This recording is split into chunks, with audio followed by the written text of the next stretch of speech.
Vous êtes aux 20h de la chaîne africaine, donc voici le sommaire. Les noms des membres du nouveau gouvernement d'Abiré sont connus depuis hier. Un gouvernement reconduit à plus de 2/3. Ils sont 33 à porter le programme du président Kaboré pour les 5 années à venir. La présentation de ce nouveau gouvernement en début d'édition. Prise de contact avec les membres du gouvernement, le tout premier conseil de ministres est tenu aujourd'hui 11 janvier. Les membres du gouvernement ont tous répondu présents pour prendre connaissance des orientations du second mandat du président Kaboré. Et puis parmi ces nominations, celle de Zéphirin Diabré, jusque-là chef de file de l'opposition burkinabé, retient l'attention des citoyens. Leur réaction dans cette édition. Mesdames, Messieurs, bonsoir et merci de nous recevoir chez vous. Le premier gouvernement du deuxième quinquennat du président Roch-Marc Christian Kaboré est connu depuis le 10 janvier. Une équipe de 25 ministres, 7 ministres délégués, 3 ministres d'État et 9 femmes. 12 ministres de l'ancien gouvernement n'ont pas été reconduits, tandis que 19 ont bénéficié une fois de plus de la confiance du président du Faso et du premier ministre Joseph Dabiré. On enregistre également 14 nouvelles têtes. Les détails sur ce nouveau gouvernement avec Achille Ouedraogo et Aimé Sawadogo. Le nouveau gouvernement enregistre 12 départs, 14 arrivées et 19 ministres reconduits. Au titre des arrivées, on note la présence de Zéphirin Diabré, ministre d'État chargé de la réconciliation nationale. Maître Beniwende Stanislas Sankara est nommé ministre de l'urbanisme et de l'habitat et remplace Maurice Bonani. On note également l'entrée dans le gouvernement du professeur Charlemagne Ouedraogo au poste de ministre de la Santé en lieu et place de Claudine Lougué. Ouseni Tamboura remplace Rémi Fulgence Dandjinou à la tête du ministère en charge de la communication et devient le porte-parole du gouvernement. Au ministère de la Culture, des Arts et du Tourisme, Abdul Karim Sango cède son fauteuil à Élise Thiombiano. Le ministère de la Justice, jumelé à l'ex-ministère des Droits humains, est désormais géré par Victoria Ouedraogo Kibora, qui remplace René Bagoro de la Justice et Mamounata Ouattara des Droits humains. Le département du sport est désormais entre les mains de Dominique Nana, qui succède à Daouda Azoupiou. Le ministère des Ressources animales et halieutiques a un nouveau patron. Il s'agit de Modeste Yerbanga, qui prend la place de Soumanogo Koutou. Ousmane Nakro dirige désormais le ministère de l'eau et de l'assainissement après le départ de Nyunga Ambroise Ouedraogo. Au titre des ministres délégués, Maxime Koné fait son entrée dans le gouvernement auprès du ministre des Affaires étrangères, de la coopération, de l'intégration africaine et des Burkinabés de l'extérieur, chargé de l'intégration africaine et des Burkinabés de l'extérieur. Maminata Traoré Koulibaly est ministre délégué auprès du ministre de l'Enseignement supérieur, de la Recherche scientifique et de l'Innovation. Aimé Zongo est ministre délégué auprès du ministre de l'Énergie, des Mines et des Carrières. Le ministère de l'Industrie, du Commerce et de l'Artisanat, chargé de l'artisanat, a aussi un nouveau ministre délégué en la personne de Louise Anne Go. On assiste également au retour de Clément Sawadogo qui remplace Siméon Sawadogo au ministère de l'administration territoriale, appelé au ministère de l'Environnement, de l'économie verte et du changement climatique en remplacement de Nestor Bassière. Autre départ, celui de Oumarou Idani du ministère des Mines qui désormais est rattaché à celui de l'énergie dont le patron demeure Bachi Ismaël Ouedraogo. Le premier gouvernement du second quinquennat du président du Faso, Roch-Marc Christian Kaboré, est composé de 33 ministres, dont 3 ministres d'État, 7 ministres délégués. Il comprend 9 femmes, soit 27,27%. Et puis les membres du nouvel exécutif ont tenu ce lundi matin leur première rencontre de prise de contact, le tout premier conseil de ministres pour l'année 2021. À l'issue de cette première rencontre tenue sous la direction du chef de l'État, le premier ministre Christophe Dabiré a dévoilé les critères de composition de son gouvernement et les grandes orientations du second mandat du président Roch-Marc Christian Kaboré. On en sait davantage avec Constantin Sieda et Yaovi Diom-Or. Les voilà, les membres du gouvernement qui arrivent l'un après l'autre ici à la présidence du Faso pour leur prise de contact sous les auspices du chef de l'État Roch-Marc Christian Kaboré. La composition de ce gouvernement d'Abiré II s'inscrit dans une dynamique de la continuité et de la stabilité avec 33 membres au total, dont 25 ministres, 7 ministres délégués et un ministre placé auprès du président et chargé de la réconciliation nationale et de la cohésion sociale. La composition du gouvernement dans la dynamique de la continuité qui a été celle qui a prévalu à son élection le 22 novembre dernier. Et cette continuité doit être bâtie sur la stabilité. C'est pourquoi vous avez pu constater que le gouvernement est constitué de 25 membres, 25 départements ministériels conduits par 25 ministres, 7 ministres délégués, 3 ministres d'État et constitué également par une institution de mission placée auprès du président du Faso, à savoir le ministre d'État, ministre auprès du président du Faso chargé de la réconciliation nationale, ce qui fait 33 membres de gouvernement. Ce nouveau gouvernement sera également chargé de la mise en œuvre des grandes réformes dont entre autres la réconciliation nationale, la réforme du foncier et aussi de l'administration, une priorité exprimée dans la répartition même des portefeuilles ministériels. La mise en œuvre de ces différentes réformes devrait prendre en compte 2 considérations. La première, le dialogue politique qui a prévalu pendant toute la période de son premier mandat et le dialogue social qui doit être perpétué avec les partenaires sociaux de notre pays pour assurer un climat social serein pendant cette période de la mise en œuvre de ces différentes réformes. On a élargi les compétences du ministère chargé de l'urbanisme et de l'habitat à la question de la ville parce que la réforme foncière qui doit nécessairement contribuer à faire en sorte que notre politique en la matière puisse être solide et répondre aux préoccupations de l'ensemble des populations devait être conduite par des hommes qui avaient la maîtrise juridique de ces différentes questions. C'est pourquoi nous avons appelé le président de l'UNIR-PS qui s'est associé à nous pendant longtemps pour conduire les actions du gouvernement et qui aujourd'hui a pris en charge cet aspect de la question pour que nous puissions avancer de façon sereine et rapide sur les questions de la relecture du code foncier, la relecture du code immobilier et la mise en œuvre d'un certain nombre de politiques concernant la ville. La réconciliation nationale, pour ce nouvel exécutif, ne sera pas un vain mot. Elle commence d'abord à l'interne avec la présence dans l'équipe gouvernementale d'autres forces politiques, en l'occurrence certains candidats à la présidentielle de novembre dernier. Nous avons fait une ouverture politique de manière à pouvoir assurer le renforcement de ce qu'il a appelé le dialogue politique, que ce dialogue politique ne soit pas en dehors du gouvernement, qu'il puisse commencer à l'intérieur du gouvernement et se poursuivre avec les autres forces politiques qui ne sont pas associées au gouvernement. Et c'est ainsi que le ministre d'État, auprès du président du Faso, chargé de la réconciliation nationale, a été appelé et est celui qui a assuré pendant un long temps la présidence de l'opposition politique de notre pays, à savoir le président Diabré, qui est avec nous et qui a accepté de s'associer aux actions du gouvernement pour accélérer le processus de réconciliation nationale et de la cohésion sociale que nous avons préconisé, que le président du Faso a annoncé au cours de la campagne qui a conduit à son élection. Le Premier ministre Christophe Dabiré, reconduit à la date du 5 janvier à son poste, a donc désormais son équipe pour mener à bien les objectifs assignés à ce nouveau gouvernement. Les membres du gouvernement Christophe Dabiré II ont répondu présents et tous traduisent leur reconnaissance au président du Faso pour leur nomination. Ils s'expriment au micro de Achille Ouedraogo et de Yolande Zumbara. Les ministres qui composent le nouveau gouvernement de Christophe Dabiré ont répondu présents au premier conseil des ministres. Ils traduisent leur reconnaissance au président du Faso. Ému, je dirais, et accepter que mes premiers mots soient des mots de reconnaissance et de gratitude à l'endroit du président du Faso et du premier ministre qui ont accepté porter leur choix sur ma modeste personne afin que je puisse conduire la mise en œuvre de la politique du président en matière d'eau et d'assainissement. C'est un défi. D'énormes travaux ont été déjà réalisés et j'espère en tout cas pouvoir apporter ma modeste contribution pour consolider ce qui a été déjà fait.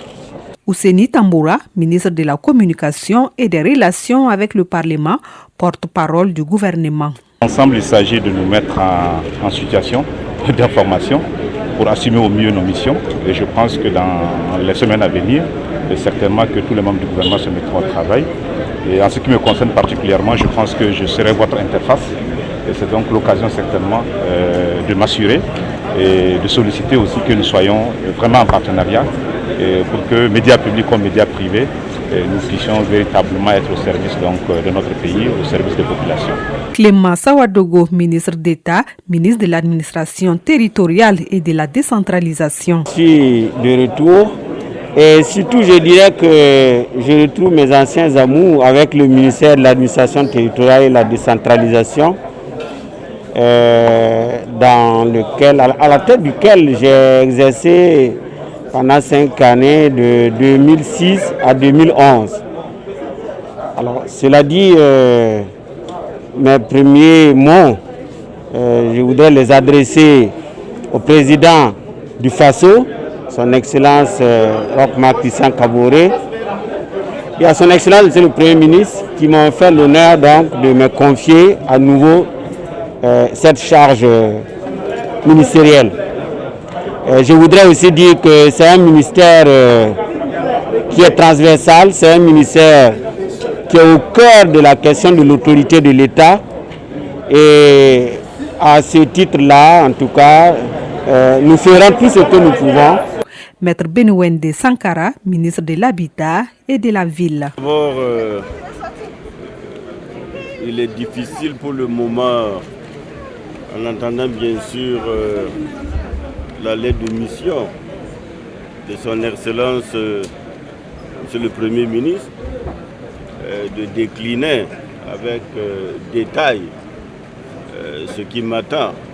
Mais je voudrais simplement dire que de cette rencontre de prise de contact, je retiens que son Excellence Monsieur le Président du Faso a mis l'accent sur la culture du résultat.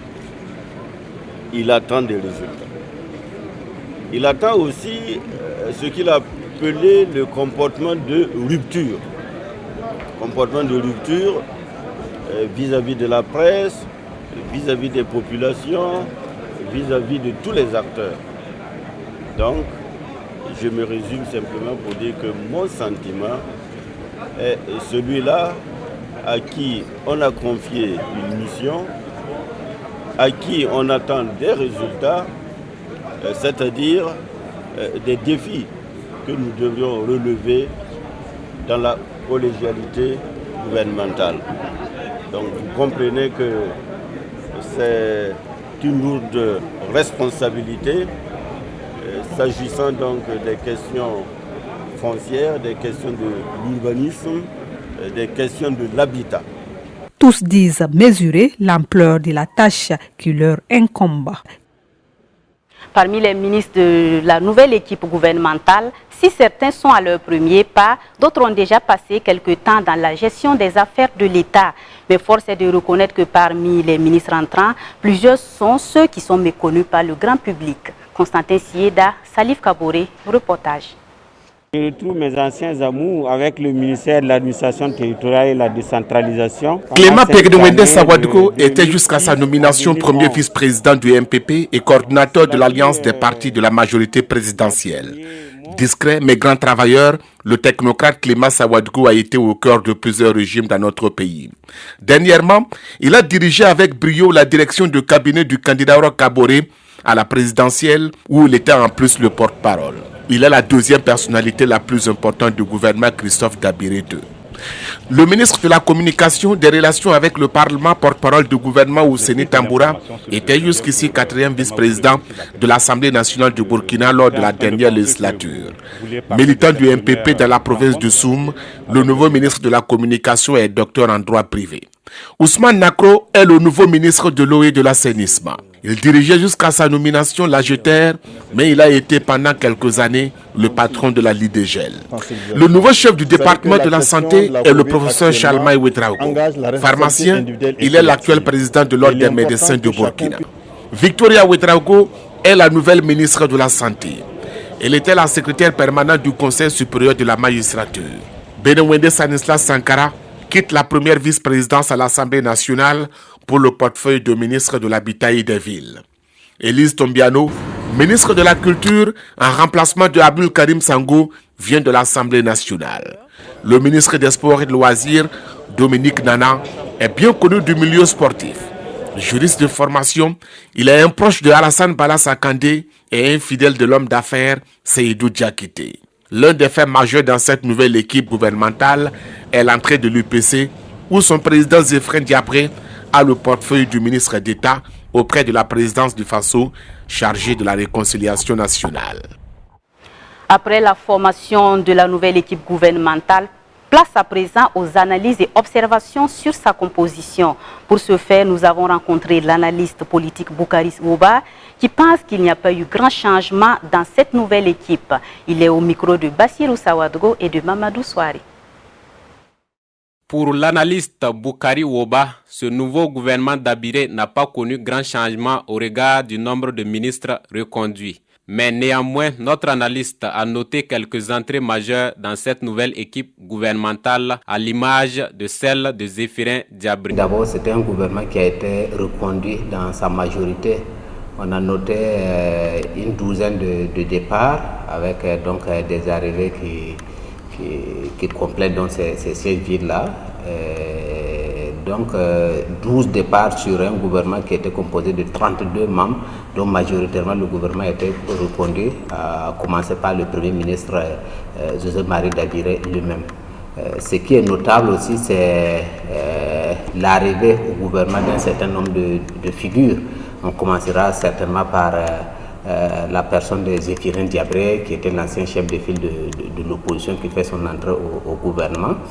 Et surtout à un portefeuille ministériel qui ne va pas manquer d'attirer l'attention de tous les Burkinabés, donc la réconciliation nationale et la cohésion sociale. On sait que c'était une préoccupation phare du président Roch-Marc Christian Kaboré, mais pas seulement de lui. On aura constaté que pendant la campagne politique dernière, pratiquement tous les candidats, les 13 candidats, avaient quand même un programme en matière de réconciliation nationale. Autre fait majeur, l'arrivée au gouvernement de Maître Benewende Stanislas Sankara. Cette arrivée est plutôt moins surprenante. L'entrée de Benewende au gouvernement, c'est moins surprenant. Pour quelqu'un qui était déjà de la majorité au pouvoir, mais qui était premier vice-président de l'Assemblée nationale, je crois qu'on n'était pas du tout sûr qu'il puisse conserver ce statut de premier vice-président de l'Assemblée nationale, étant donné qu'en 2015, quand il prenait ce statut-là, son parti était la première force dans l'APMP, l'Alliance pour la majorité présidentielle. Et en 2020, avec les élections dernières, il a perdu ce statut-là avec le nombre de députés que le NTD a rappelé. Donc c'est difficile de conserver cette position-là. Et je vois mal Benewende demeurer à l'Assemblée nationale comme simple député finalement.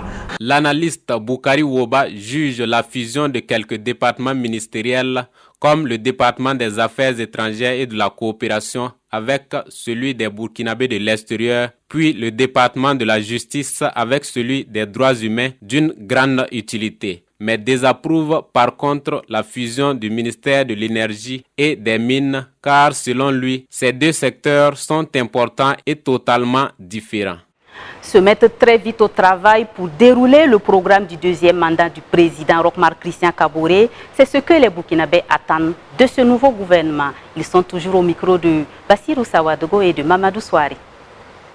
Même si l'attente a été longue avant de dévoiler la nouvelle équipe gouvernementale, pour certains citoyens, le nouveau gouvernement arrive à point nommé. Pour d'autres, c'est au pied du mur qu'on reconnaît le bon maçon. Pas de satisfecit donc pour cette équipe, car c'est une routine politique selon ces derniers. Il y a de nouvelles têtes, mais bien sûr, ça veut dire que le président du Faso, c'est ce qu'il fait. Il a vu que ceux qui sont dignes de l'accompagner qu'il a fait son choix. Donc le peuple n'a rien à proposer au chef de l'État. Bon, parce qu'ils vont mieux faire que le gouvernement précédent. Comme ils ont travaillé, c'est 80% de l'ancien gouvernement qui a reconduit. Moi aussi, ils vont faire un effort pour travailler. Parce que on nous a encore berné. Vous voyez, bon, on nous a annoncé la rupture depuis 2015. Bon, ça n'a pas eu lieu. 2020, ça n'a pas eu lieu. On a pris du neuf pour faire du vieux. On a pris du vieux pour faire du neuf. Moi, je ne sais pas. Bon, c'est Roch-Marc Christian Kabore qui a été par ailleurs élu à 57,75%, parce que ça a été revu à la baisse après le Conseil constitutionnel, qui a été élu à 57,75-74%. Celui qui sait quelle vision, quel chemin, quelle voie emprunter pour mettre en exécution le programme politique électoral pour lequel il a été élu. Les populations attendent donc beaucoup de ce gouvernement. Pour ces citoyens, plusieurs défis restent à relever, même si d'autres encore n'espèrent aucun changement.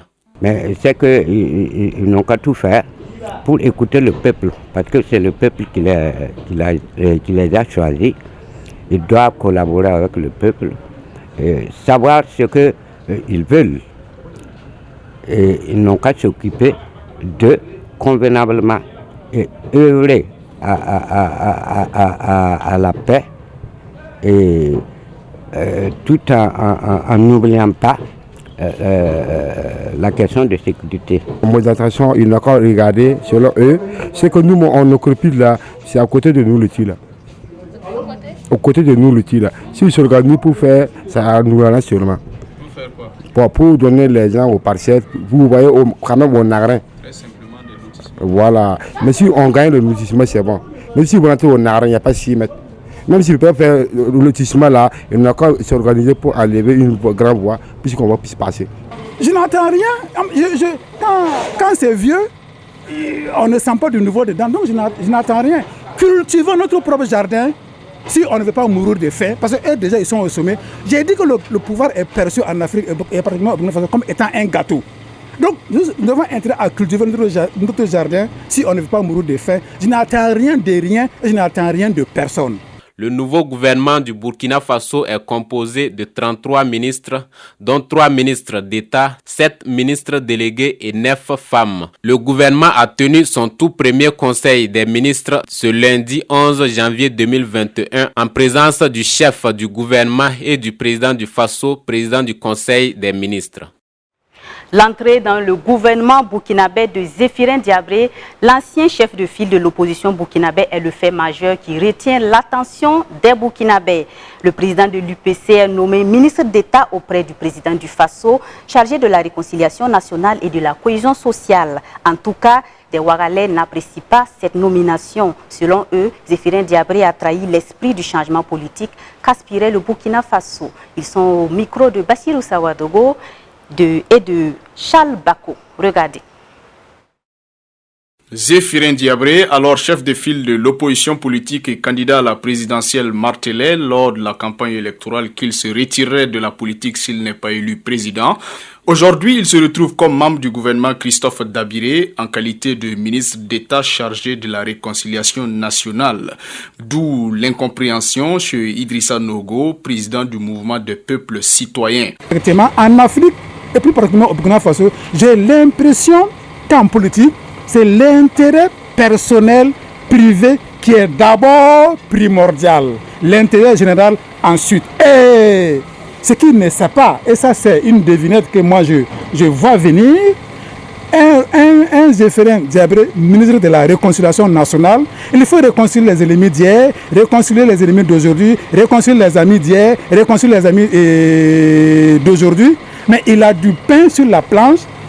Zéphirin Diabré est vu et perçu par moi, je peux me tromper, comme un albatros. Il va se brûler les ailes et on va définitivement l'enterrer. On l'a déjà enterré politiquement. Dans les rues de Ouagadougou, chacun y va de ses supputations et de ses commentaires après l'entrée au gouvernement de Zéphirin Diabré. Des avis complètement divergents. Quand Zéphirin Diabré est devenu ministre pour l'État, c'est bon chose pour le gouvernement. La fois passée, il était chef de file de l'opposition. Cette fois-ci, il n'a rien gagné. Non, s'il devient ministre de l'État, c'est bon. Je pense que c'est une bonne chose. Il mérite cette place. S'il était dans le rang de l'opposition, je ne sais pas quel travail il pouvait faire pour améliorer le pays. Voilà, il est ministre d'État de réconciliation nationale. Je pense qu'il est mieux placé pour faire ce travail et pour cela le président lui a conduit dedans. C'est ce que je pense. Particulièrement, je pense qu'il a fait une bonne chose parce qu'il est opposant. Mais il reconnaît que son rival a gagné. Donc, comme il accepte de collaborer, c'est la paix que nous voulons au Burkina. Et il a bien compris. Donc, pour ça, je suis d'accord. Seulement, il faut qu'il collabore franchement. C'est de la piterie, c'est du spectacle, c'est du cirque politique. Il faut parce qu'on a l'impression aujourd'hui que dans la conscience de la jeunesse, que dans la conscience de l'opinion publique, la politique, c'est du business. La politique, ce sont les affaires. Zéphirin Diabré n'aura pas du tout été tendre vis-à-vis du pouvoir caborais pendant le premier quinquennat. Il est donc attendu au pied du mur selon certains citoyens. Depuis ses bureaux, il devra désormais travailler à affirmer le leadership du président du Faso, à lever les doutes sur ce qu'il qualifiait d'illusion sur la réconciliation nationale dans son mémorandum du 7 février 2017, à contribuer à vider les dossiers judiciaires pendants, à renforcer la gouvernance politique qu'il jugeait chaotique et aussi à rompre avec le clientélisme et la politisation de l'administration, comme prescrit dans le mémorandum du chef de file de l'opposition politique. Parmi les 14 nouveaux entrants de ce gouvernement, le professeur Charlemagne Ouedraogo, il hérite du portefeuille de la santé en pleine crise de Covid-19. Le nouveau ministre de la Santé nous fait part de ses priorités au micro de Guillaume Or et de Constantin Sieda. En pleine crise de Covid-19 qui n'épargne pas le Burkina, c'est le professeur Charlemagne Ouedraogo qui débarque à la tête du ministère de la Santé en remplacement du professeur Léonine Claudine Louguet. Comme priorité face à la persistance de la Covid-19 qui reprend d'ailleurs de l'ampleur au Burkina, le nouveau ministre de la Santé compte accentuer la prévention à travers le renforcement des mesures barrières. Il faudra que nous puissions repositionner la question de la sensibilisation. Vous savez que la question de la Covid actuellement engage la responsabilité individuelle et collective. Et il est important que chacun puisse respecter les mesures qui avaient été édictées, à savoir le respect des mesures barrières, et faire en sorte que nous puissions, dans le cadre du système de santé, intégrer la Covid parmi l'ensemble des maladies donc, à gérer pour pouvoir riposter et éviter de faire une fixation obsessionnelle sur cette pathologie. Covid-19, c'est aussi la course au vaccin qui s'accélère, une situation que le nouveau ministre dut suivre de près afin d'en faire la demande au moment opportun. Eh bien, vous suivez l'actualité internationale dans ce sens. Le processus d'élaboration des vaccins est arrivé à son terme, des expérimentations sont en cours et le Burkina donc suit de près pour faire en sorte que dès que l'opportunité se présente, nous puissions avoir un vaccin efficace pour protéger les populations. Le secteur de la santé fait aussi face à d'autres besoins, souvent source de manifestations des praticiens. En outre, face à la pandémie de Covid-19 qui relègue les autres pathologies au second plan, une reprise en main du secteur s'impose afin de répondre par de meilleures solutions aux besoins exprimés. Nous ferons en sorte que l'ensemble des structures de santé, habilitées donc à offrir des soins, puissent être normalisées et disposer de quoi riposter contre la maladie pour améliorer les indicateurs et réduire les souffrances des populations. Membre de la nouvelle équipe gouvernementale de 33 membres, Charlemagne Ouedraogo fait partie des 14 nouveaux ministres de ce premier gouvernement du deuxième mandat de Roch-Marc Christian Kaboré. Du sport à présent, pour refermer cette édition, les étalons cadets du Burkina Faso sont qualifiés pour les demi-finales du tournoi de l'Union des fédérations ouest-africaines de la zone B après la disqualification du Togo, pays hôte de la compétition, pour fraude sur les âges de 2 de ses joueurs. Les temps forts de ce match avec Yeri Kodo. Selon la direction exécutive de l'UFOA-B, la commission d'organisation des compétitions des jeunes de la CAF a décidé lors de sa réunion du 9 janvier 2021 de disqualifier l'équipe togolaise des U17 et ce conformément à l'article 27.4 du règlement de la Coupe d'Afrique des Nations U17 Maroc 2021 qui dispose que si après avoir effectué les tests d'éligibilité d'âge pour une équipe participante, qu'un seul joueur s'est révélé non éligible, l'équipe participante sera disqualifiée. En effet, la fêtière du football de la zone B de l'Afrique de l'Ouest, ayant décelé une fraude sur l'âge de 2 jeunes éperviers, a informé la Fédération togolaise de football que les résultats de leurs 2 précédents matchs sont annulés. En attendant de voir la suite de cet épisode, la Fédération togolaise de football est montée au créneau pour dénoncer une décision injustifiable et compte faire appel dès que possible. L'instance suprême du football togolais a invité le public sportif au calme tout en apportant son soutien à l'équipe nationale du Togo des U17. Le Burkina Faso a remporté son match face au Bénin 5-1 et a fait un match nul devant le Niger, 0 but partout. Avec ces 4 points, les U17 burkinabés sont qualifiés pour les demi-finales en attendant le match Bénin contre Niger pour désigner la 2e équipe du groupe pour la suite de la compétition. Les 2 équipes finalistes seront qualifiées pour la CAN des cadets Maroc 2021. Et voilà qui met fin à cette édition. Merci à vous de l'avoir suivi. Passez d'agréables moments en compagnie de la chaîne africaine. Bonsoir.